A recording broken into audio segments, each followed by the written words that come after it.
Happy roller coaster day! I've ridden a lot of coasters this year, like 44 new credits a lot, so I thought today would be a better time than ever to rank these coasters.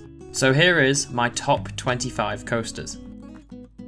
At number 25, but certainly not to be understated, is Fury at Bobbejaanland in Belgium. This coaster is fantastic. It's a Gerstlauer launch coaster that features a launch of up to 66 miles an hour. But the best part about this coaster is you can ride it forwards or backwards. That's right, you can vote for which direction you want the train to go in, and backwards is the way to go for me. This thing is absolutely unhinged. It flies around its layout. The restraints are fantastic because it's just a lap bar giving you so much freedom feeling as you're going around. The backward spike is brilliant if you're doing it forwards as well, and just the whole attraction is fantastic. Going over that top hat backwards is an experience I will never forget. The rest of the layout is quite smooth as well, very intense. You've got some great elements on there, and it's just an all-round great package of a ride. Coming in at 24 is a coaster that I got to ride for the first time back in summer of 2022. We have Kumba at Busch Gardens Tampa. This thing is an absolute beast. I know people say it's quite rattly, but just think of this coaster's age. It holds up so well considering how old it is. From start to finish, it just keeps on giving with one punchy element after another. The Cobra Roll is a personal favourite of mine, and the loop that goes around the lifter looks absolutely stunning. In the scorching Florida heat, this thing hauls around. I've never experienced something like this from a B&M coaster before, where it just feels so out of control. I absolutely loved it. And it'll be really interesting to see what happens to it over the next couple of years, as it's already older than Nemesis was before Nemesis had its retrack, so we'll see what happens in this ride's future, but I really hope it is bright because it's definitely a coaster that deserves saving. Next up, another B&M. At 23 we have the Swarm at Thorpe Park. Talk about B&M intensity before, this thing is very intense. I absolutely love the Swarm. It's such a great themed experience, it all being on one island just for the one ride. Although it is kind of a short coaster, the set of elements that it offers, all of them feel so unique. The near misses you get flying through some of the scenery is fantastic. There's so many ways to experience this ride as well, depending on where you sit. On the back row right wing seat is my favourite place to be, just because of the hang time and the whip you get going down the first drop, which is also a fantastic highlight moment, and it's just an all-round solid B&M coaster. Next up is Mako at SeaWorld Orlando. Now, I haven't ridden this coaster since 2016, so my opinions of it might have been slightly altered by rewatching POVs and watching other people's reactions on the ride, but from what I can remember, this was an absolutely solid B&M hypercoaster. The airtime you get was brilliant, the views of the rest of the park you get were great, and this turnaround section here was probably one of my favourite moments of the ride. You get some great forces as you fly around this thing, and I just remember it being an incredibly smooth and enjoyable coaster, and one that I certainly cannot wait to get back to when I go back to America, hopefully in the near future. Next up we have Kraken at SeaWorld Orlando. Similar experience to Mako, where I haven't ridden this since 2016, but all I remember that it was just an absolute powerhouse of a ride. The layout, again, much like Kumba, is brilliant. All of the elements feel great. They're so largely scaled up compared to the B&Ms I'm used to riding in Europe. The speed and forces that this carries through the entire layout were fantastic, and the layout itself just keeps going forever. I just remember it being such a fun ride, and one that I certainly cannot wait to get back on. Next up we have a coaster that I only rode last month. It's Halzuberkopf at Tripsdrill. This thing is brilliant. Modern Vekoma have come so far from the previous coasters that they used to make, and this is a perfect example of it. Set in probably one of the most beautiful, if not the most beautiful theme parks in the world, this thing is brilliant. The profiling is some of the most satisfying transitions I've ever witnessed.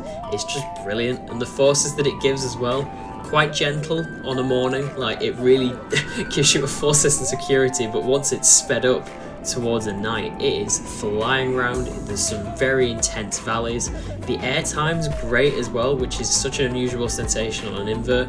The inversions, like I said, are so satisfyingly profiled, the banking offset is just perfection. The way that you roll around some of these elements is just so fun, and it's definitely a coaster I cannot wait to get back on at some point in the future.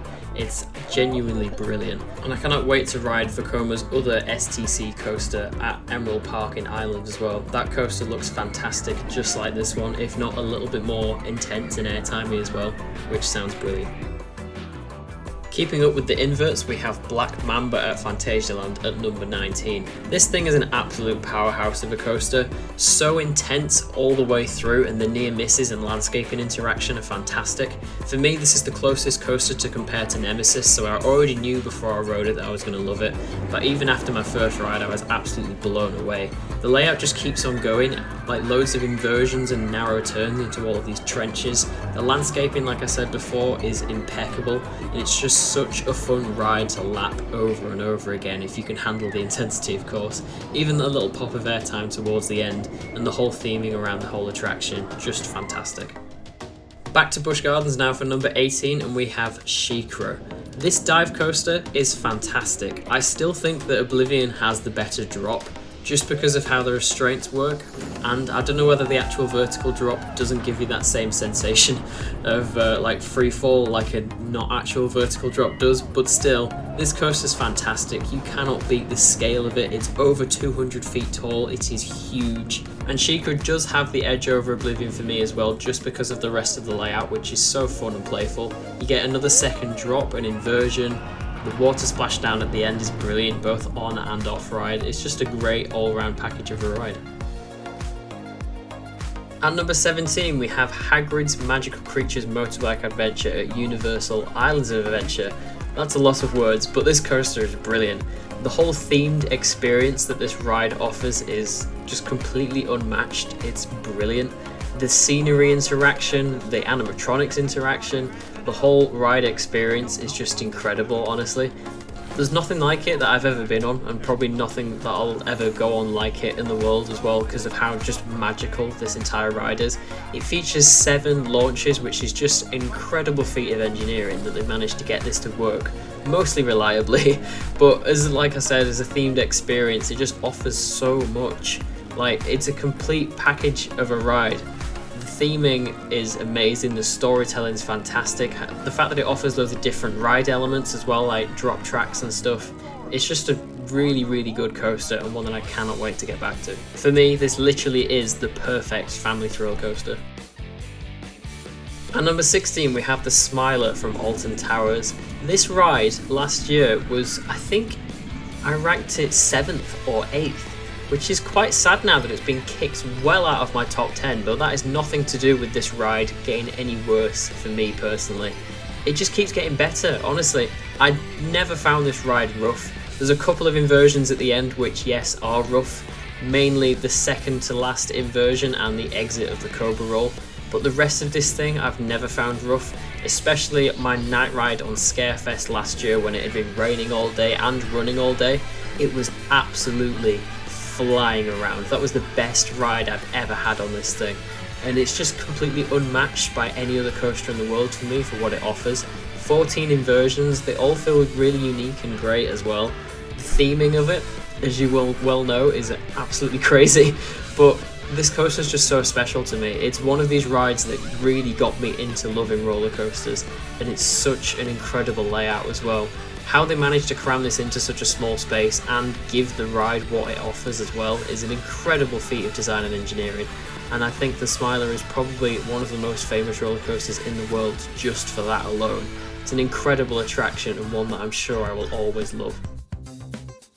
Next we have Conda at Wallaby Belgium in number 15, an Intamin powerhouse. The airtime and forces that you get on this, just incredible. I've never ridden anything like it. When I learnt that Europe were getting their first modern Intamin coaster, I was ecstatic and I could not wait to get out to ride it. Not gonna lie, the first couple of rides I had on my first visit didn't disappoint me, but they also didn't blow me away. Like, I thought it was kind of a bit floaty and gentle, but for some reason on my second visit, which ended up being around the same time of year, the year after, it just felt so much more forceful, faster. The elements felt so much more whippier and intense, and it's just an attraction that keeps growing in my rankings, getting higher and higher the more I ride it. It's an absolutely brilliant coaster. I can only wish the theming extended into the ride area, because the theming of the station and the queue line is actually really good. But I just hope that Intamin build more of these. Just build as many of them as you possibly can, because they are fantastic. They're so quirky, they offer a great range of elements and loads of like off-axis moments, which I just find fantastic, and it's just such an enjoyable ride. At 14, we have the incredible Hulk at Universal Islands of Adventure, and this ride is nothing short of incredible. It packs a punch the entire way around the layout. Each element is so intense. In that baking Florida heat, it is absolutely hauling. To have a launch on a B&M coaster as well is a fantastic way to start the experience, but even after that, this coaster is just unforgiving with the elements that it throws at you, and for that I just absolutely love it. I will never forget the front row that I had on this on my last trip to Florida. It's an absolute beast of a ride, and one that I'm sure I will always love for a long time. At number 13, we have the absolute Intamin classic that is Expedition G-Force at Holiday Park. Now I have to admit, going into this ride, I did expect it to be rough. I didn't expect it to have the most amazing forces in the world given its age. I just expected it to be a pretty decent ride, but because it's one of the earlier Intamin thrill coasters, I expected it to be good. I severely underestimated this ride. It is insane. The airtime you get is unmatched. I've barely felt airtime like this on any other coaster. The closest I can think to the amount of airtime you get is on Ride to Happiness, and that's only a couple of elements. This thing is constant throughout most of the layout. I would say more than half the layout is airtime, which is just crazy.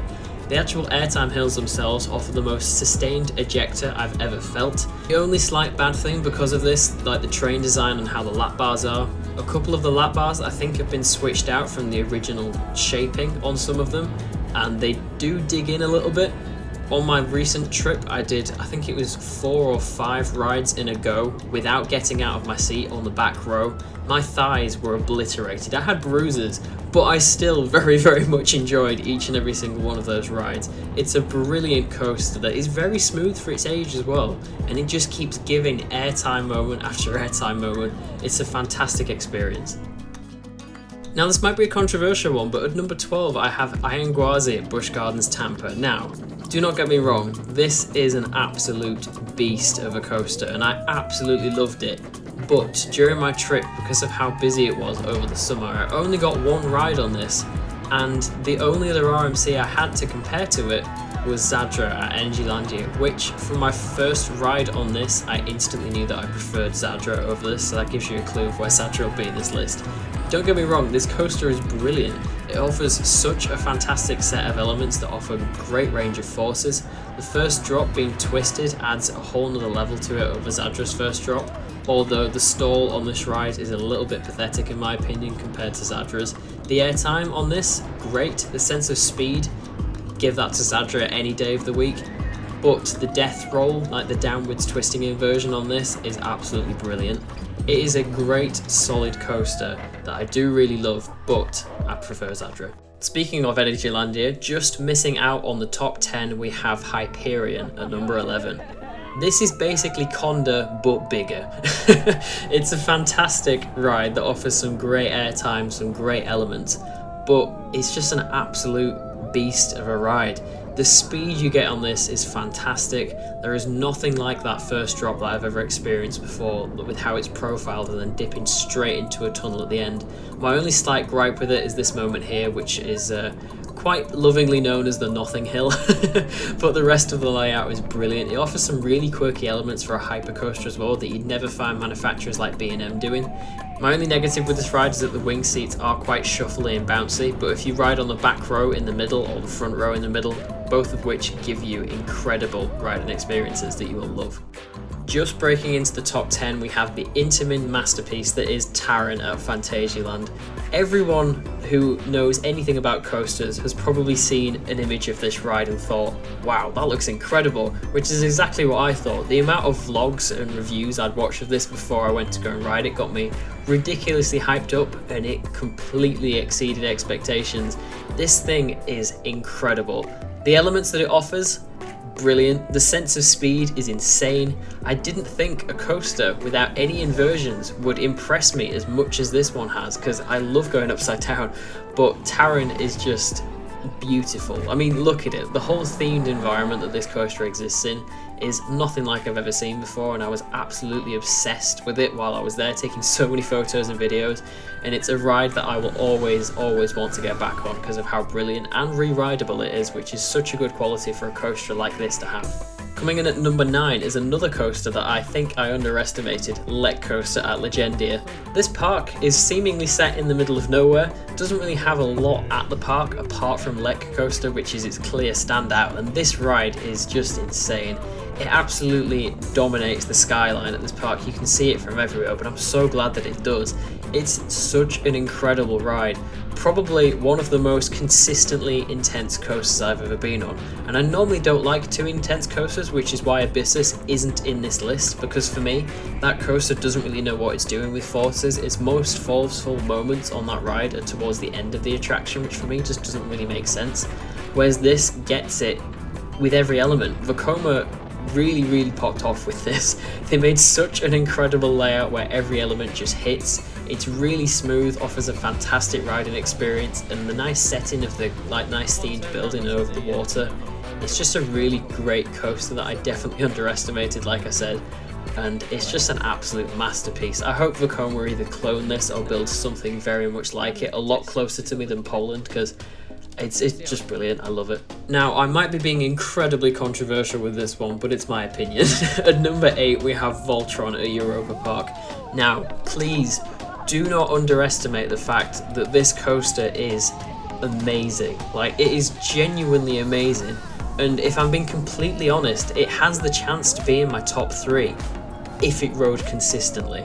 If you get a smooth car on this roller coaster, you will have probably one of the best roller coaster experiences you will ever have. It's literally flawless. It is perfect in pretty much every way. It's a great themed experience. The ride offers some amazing elements, like launches going beyond vertical and everything, this turntable element, the air time, the hang time, the speed of it, the inversions. It's great.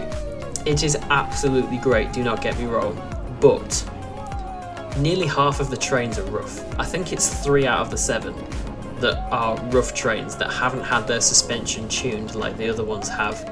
And from my experience, my first ride on a rough train, well, my first ride on the entire coaster actually, was on the left wing seat on a rough train, and it was horrific. Like, I came off with such a big headache. I think I had a headache even before I'd got to the turntable element, which is less than halfway through the ride. It was awful. Like, I almost didn't want to go back on because I didn't want to make the headache worse. But the second train we got, buttery smooth, absolutely fantastic riding experience.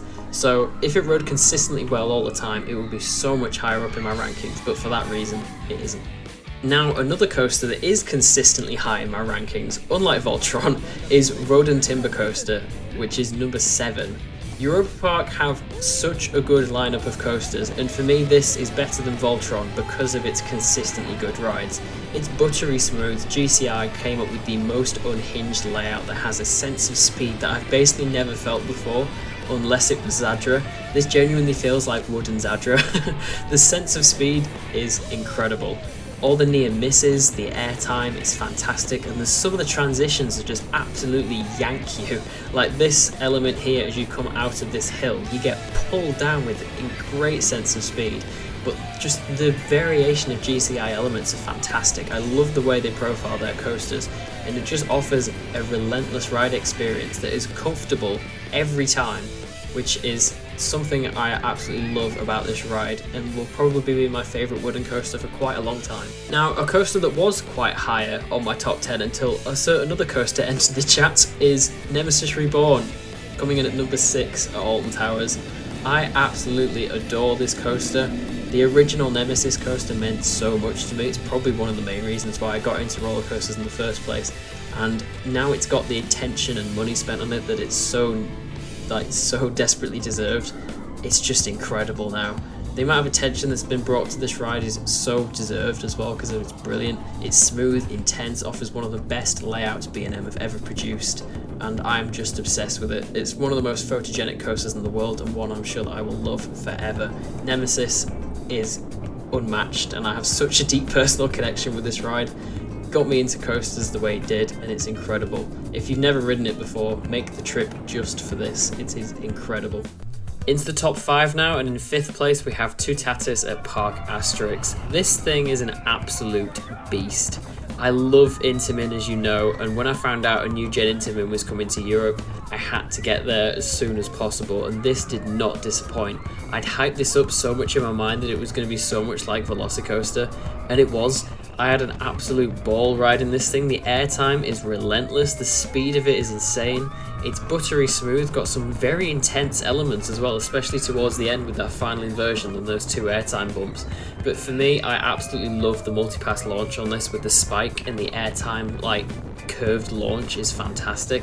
The only thing that lets this ride down for me is the top hat. It is trimmed to death, but the rest of the layout is absolute perfection, and I just love this thing. In 4th place, we have Zadra at Energylandia, my second RMC that I've ever ridden.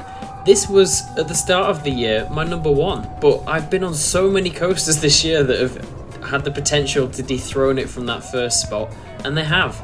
And one of them was a coaster that I rode quite a while ago as well that's since dethroned this. On my last trip to Energylandia, I reckon I probably rode this coaster about maybe 20 times or something ridiculous. I absolutely love this thing. It's an RMC powerhouse, it's relentless, the speed is insane, it just keeps going. It's like you're strapped to a rocket is what it feels like. The elements are fantastic, it's super smooth, pretty intense, the stall is just unbelievable, the first drop's great as well, and just the sense of speed that this carries through right to the brakes as well. I think this is the fastest I've ever come into brakes on a roller coaster, at least it feels that way. It's just relentless and it keeps up that power throughout the entire layout. And it just holds such a special place for me as well, being my first ever RMC. I just absolutely love the thing. On to the top 3 now, and in 3rd place we have Hyperia at Thorpe Park.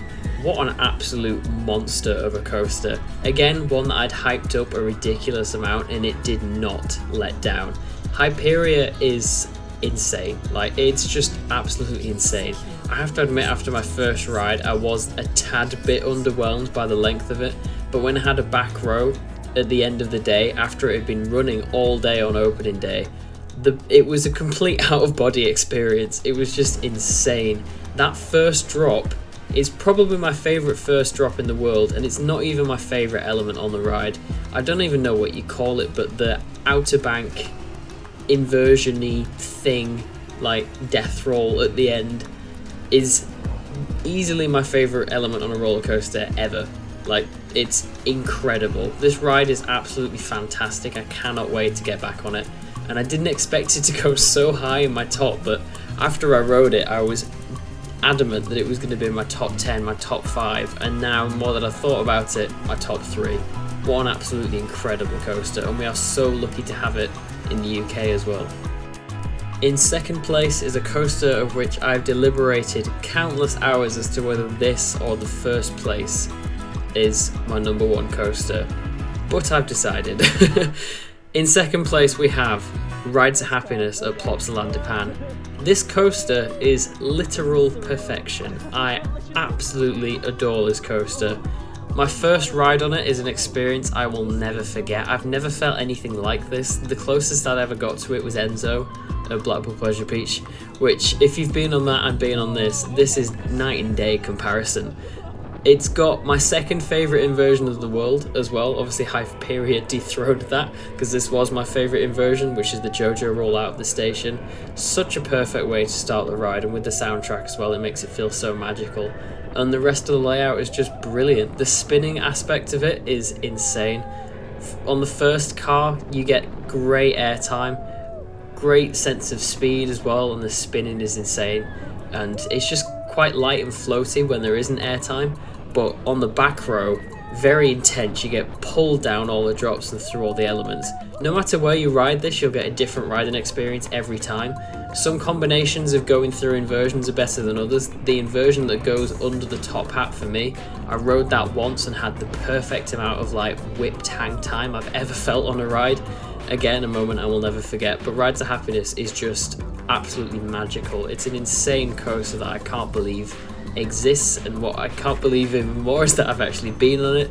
I just felt so just happy. I suppose that's the whole point, isn't it? Ride to Happiness. But yeah, insane ride and very, very worthy of my number 2 spot. And probably no one is guessing about what my number 1 is. It is painfully obvious. For my love of Intamin, In first place, I have Velocicoaster Islands of Adventure.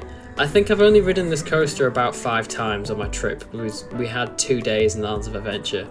But this thing is just insane. This coaster is quite easily the most hyped I've ever been for a ride, and when I found out I was going to Orlando, I was ecstatic knowing that I was going to get on this. It's just everything I love about roller coasters. Its launches, its speed, its great inversions, it's smooth, it's intimate. I just have an absolute obsession with this ride. It is fantastic, and I cannot urge you enough to go out and ride it if you can. You will not be disappointed. It's a force to be reckoned with of a ride, and I will love it forever. I cannot wait to get back on my number 1 coaster, hopefully sooner rather than later, but it's just perfect. The whole first half feels so much like Taron, dipping in and out through all this scenery and all the dinosaur figures and everything. The second launch, again, feels just like Taron. It's a very quick launch, and the top hat is not trimmed in the slightest. Fantastic. You get airtime going over the top of it, dives down right close to the ground, you get a great stall as well. And then what was my favourite inversion in the world after I'd ridden this coaster, which is now 3rd, but it's still my favourite coaster in the world, the Mosasaurus roll. Just imagine the Blue Fire roll, but faster and longer, so you get that force over an even longer length of time. It is a fantastic ride, and one that I'm sure will take a lot to beat. If it's anything is going to challenge even the top 3, never mind the first place. But yeah, I love this ride so much, and it's just the perfect roller coaster in my opinion. And there you have it. That was my top 25 coasters. I hope you enjoyed this video. It was quite a bit longer than I thought it was going to be, I have to admit, but that is because I ramble, and I'm rambling a lot about coasters. It's kind of my thing, so if you enjoy that and you enjoy Planet Coaster stuff as well, please check out my other stuff. I've got an ongoing park series at the moment, which has been really fun. My last park series in Planet Coaster 1, and then as soon as Planet Coaster 2 comes out, loads more content coming from that, and loads more park vlogs as well coming in the future. I've got loads of amazing places I want to go that have coasters that will surely challenge this 25 list. Thanks for watching, happy roller coaster day, see you next time.